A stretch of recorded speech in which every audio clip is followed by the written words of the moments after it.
and welcome back. My name is India and I happen to read a lot, and May's done.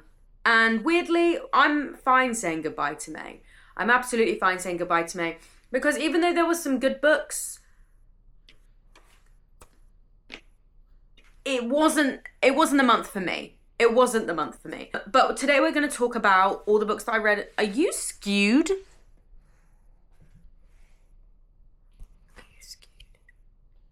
You're currently stacked on a pile of books. How fitting. We are going to talk about all the books that I read in May. Some of them are not great. Some of them are great. We're going to discuss them. We're going to talk about them. We're going to get into it. So join me on this journey as we discuss May.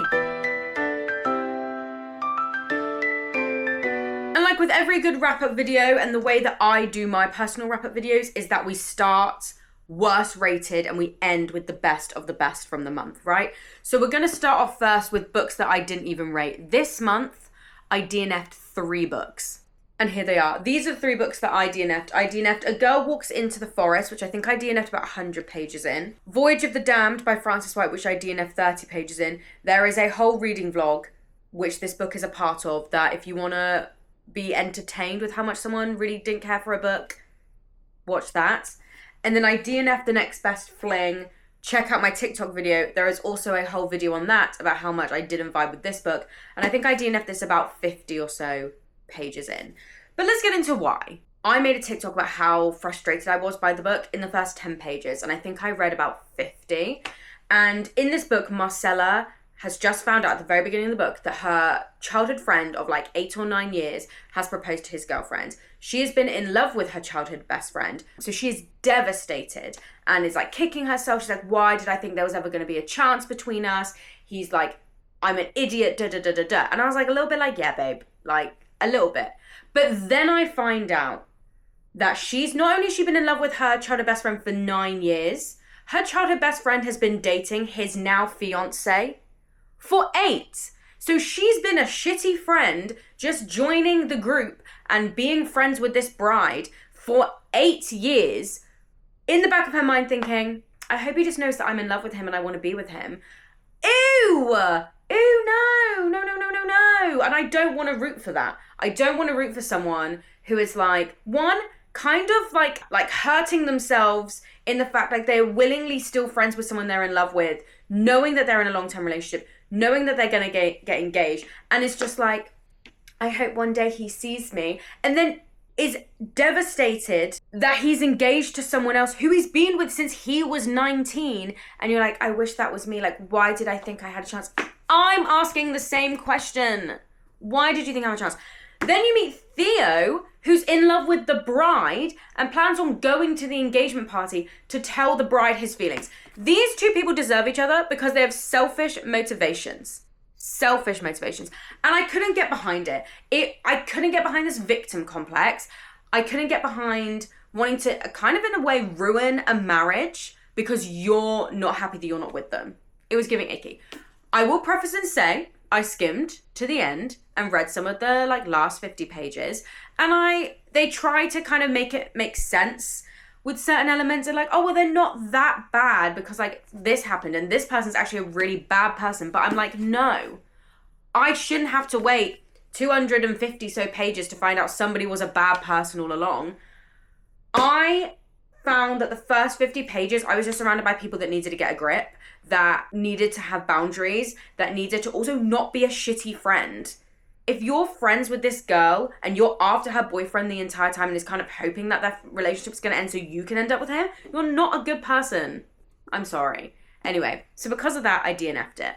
I then DNF'd A Girl Walks into the Forest for no real reason of sometimes I'm just reading something and I'm not grabbed by it. I think I read anywhere between 70 and 100 pages, if I can remember correctly. And I remember just reading it and being like, this is fine. It's not blowing me away. So because of that, I DNF'd it. Then, and again, I have a whole reading vlog dedicated to this book, but I DNF'd Voyage of the Damned by Frances White, which was one of my Goodreads challenge books. Again, for those of you who don't know, I'm trying to read all the books in the fantasy long list for fantasy. This was one of them. I really struggled, and the main thing is, and there's a whole vlog dedicated to this, but to cut a long story short, I really struggle in the fact that this is promoted as an adult fantasy, and apart from some swear words, you take those out, the tone is incredibly YA, so it threw me off completely because I felt like I was reading YA characters and YA dialogue and YA writing style, which I've got nothing against because I love a good YA fantasy. It's just not what I was expected going into an adult fantasy. I found, again, the main character was trying to be cool and quirky and witty, and it was just incredibly cringy. Like, it was like, I gave finger guns to the good-looking couple. It felt like the audience that was being targeted were like teenagers. But then it's an adult fantasy book. And then you'd have characters using the C word.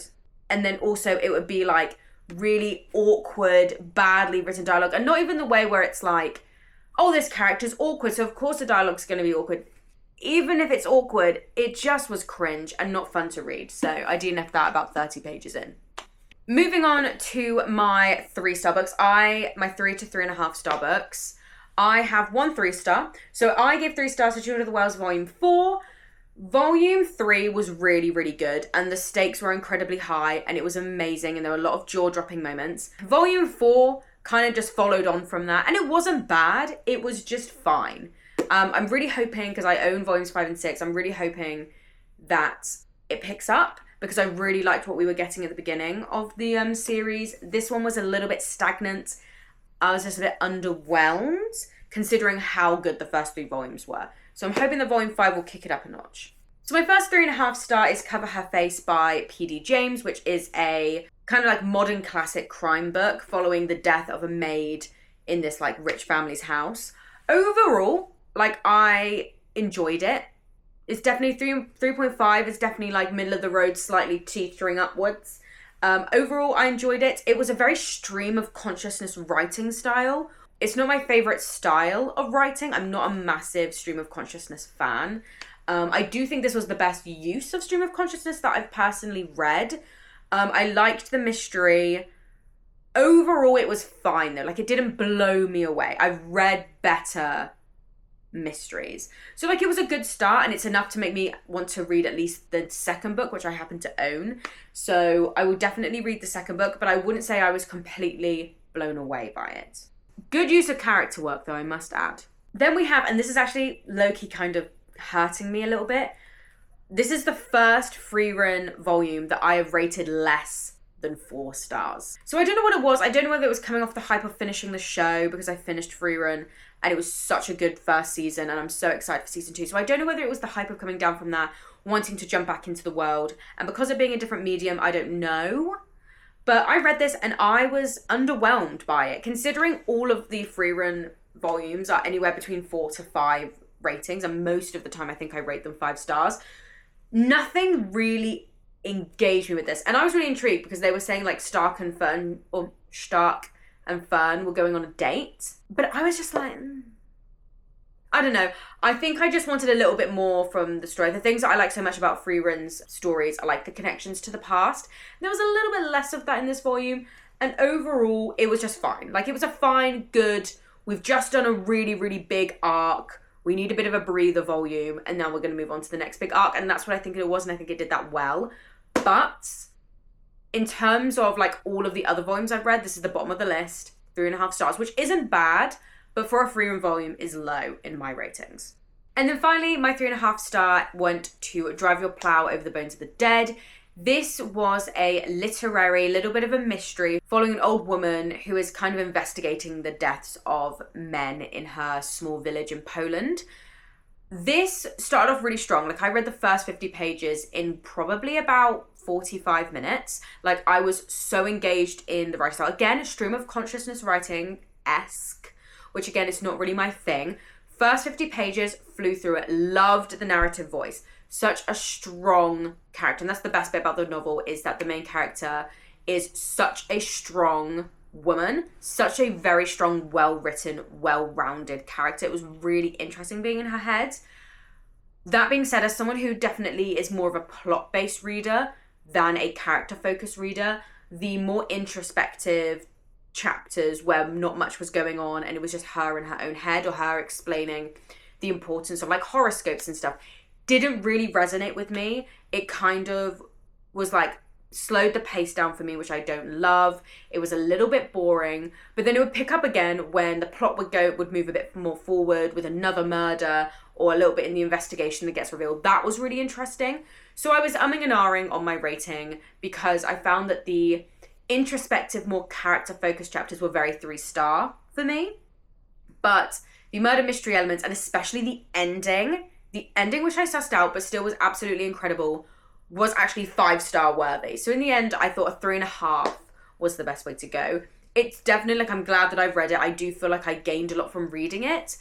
But if I balance out my actual enjoyment of the different elements of the book, I think 3.5 stars is the best. But we're reading it for my book group. And when I film this, my book group I'm attending is in like 2 days. So moving on now to our 4 stars. The first 4-star we have is A Box Full of Murders by Janice Hallett. This is Janice Hallett's children's book debut, and it follows a brother and a sister who start, through these documents that they find in their dad's attic, they start to uncover and try to solve a cold case from many years ago at this camp.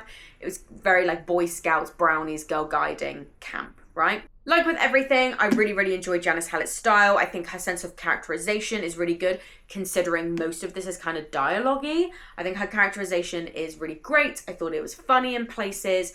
Overall, I really, really enjoyed the plot. I have not read kids' books in like years. Ever since I stopped being a kids' bookseller, my reading of kids' books is definitely like depleted. And I always forget that when I think, oh God, a kids' book and murder, that like they're not going to really go that intense. Yes, they will.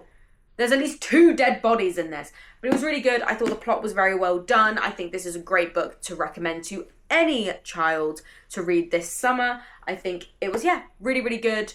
Big fan of this one. Janice Hallett can kind of do no wrong in my mind. Then I audiobooked The Knight and the Butcher Bird by Alex E. Harrow, which, again, this is a woman that literally can't do any wrong in my eyes. She is incredibly imaginative, incredibly creative.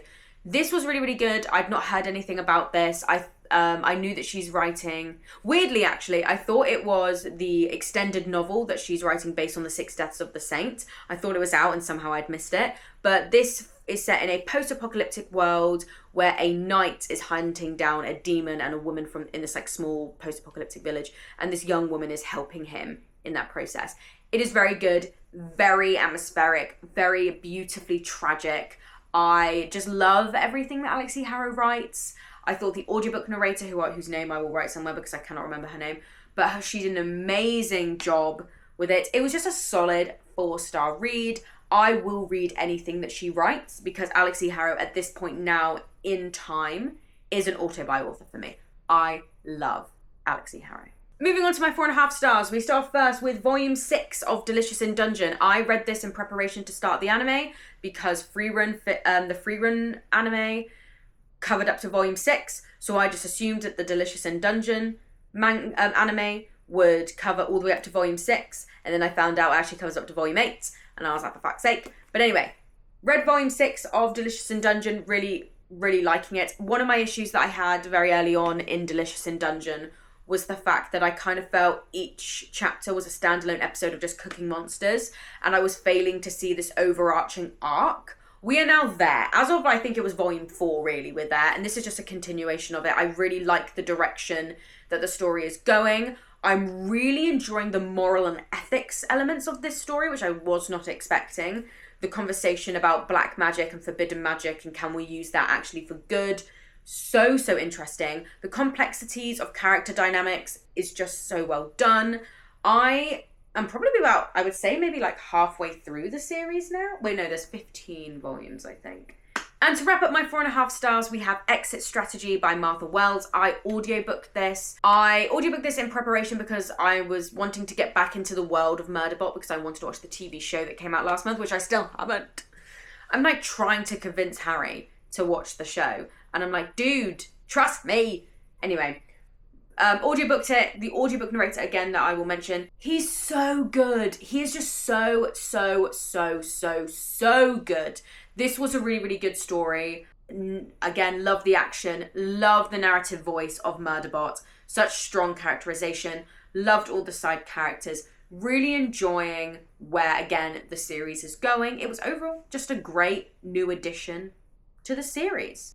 The next book that I'm reading in this is I'm actually reading book 6 and then book 5, because even though obviously book 5 came out before book 6, obviously that's how these things work, book 6 is actually set before book 5.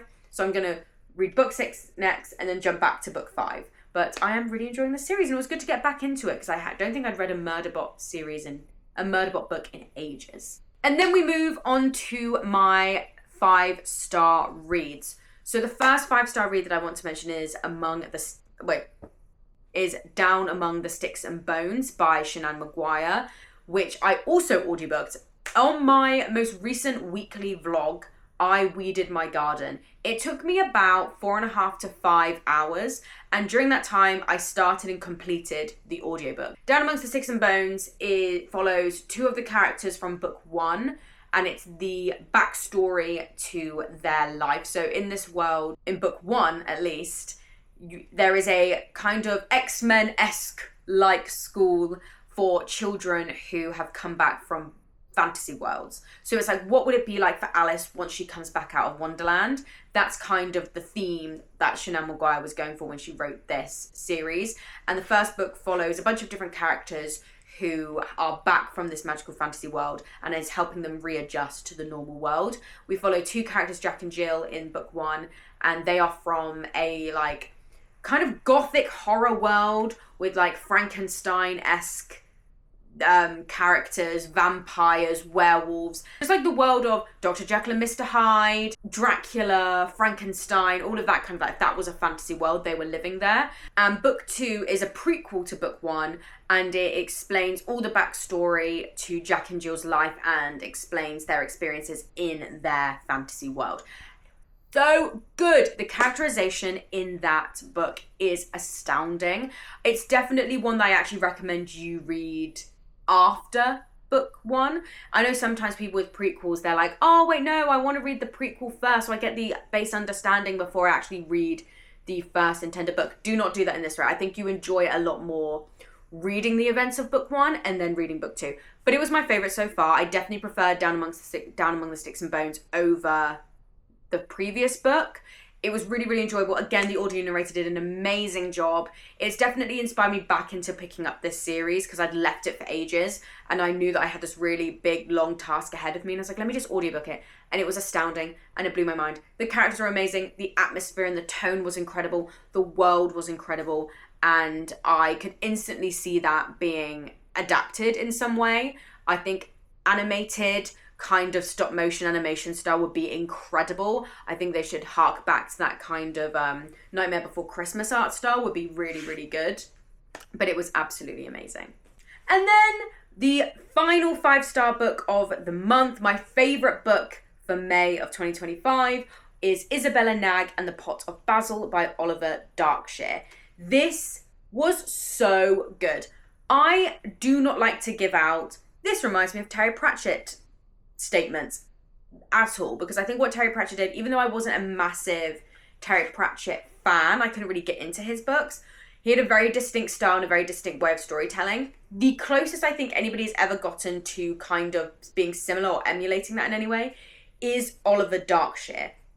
So good. If you're a fan of Terry Pratchett and you want something that obviously isn't Terry Pratchett but something that is similar, I would highly recommend this. This comes out sometime in June. It comes out this month. When? Tell me. It doesn't say. But anyway, this follows Isabella. She is the wife of a mandrake farmer. She is very underwhelmed in her life. Her husband's a bum. She hates where the trajectory of her life has gotten her. And then one day her husband steals a wizard's grimoire and she does some magic because she's like, fuck it, why not? Basically, she does it because she's beefing with the donkey in the farm that keeps wandering off. So she wants to have a conversation with it. And then it opens a whole can of worms. There is also a character in here who I can only describe as kind of reminds me of Sue Sylvester from Glee. But if Sue Sylvester looked like Sergeant Calhoun from Wreck-It Ralph. Do you know what I mean? Kind of the thought processes of Sue Sylvester, but the body of Sergeant Calhoun.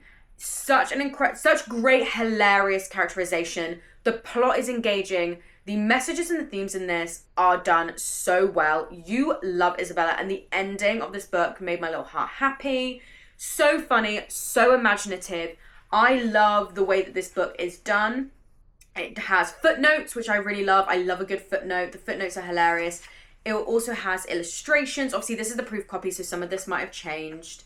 It also has elements of the book where it gives you fun little inserts, like you have your own grimoire explaining some of the characters and monsters and magical things that you meet. It is such a refreshing read. I've been having a lot of conversations with people who are authors and customers alike about kind of the state of fantasy publishing and how a lot of it can come across very, very similar. And I think a lot of us are getting kind of magical trial fatigue and enemies to lovers grey area character fatigue, and I think everybody feels like they've seen everything. So if you want something that's incredibly fresh and exciting and funny, I would highly recommend Isabella Nagg and the Pot of Basil if you want a great time. It is also very short. Would highly recommend it. It is so good. Those are the books that I read in May. Definitely a weird month because I had a lot of DNFs. I also had a lot of books from authors or genres that I trust that were kind of underwhelming or not really meeting any expectations. So I'm looking forward to leaving May behind and starting in June. For those, if you haven't already seen it, my June TBR is up now. I've started incorporating a wheel generator in my videos so I can branch out and kind of read a lot of my backlist I've not touched for like 5 years. So I'm excited for that. It's definitely a fantasy heavy month for June, which I'm excited by. So yes, please like and subscribe and all of that fun stuff. And if you want to see me on my reading journey, I try to post weekly vlogs every Monday. I've been a bit uninspired recently, my apologies. And I post bookish videos every Thursday. Thank you.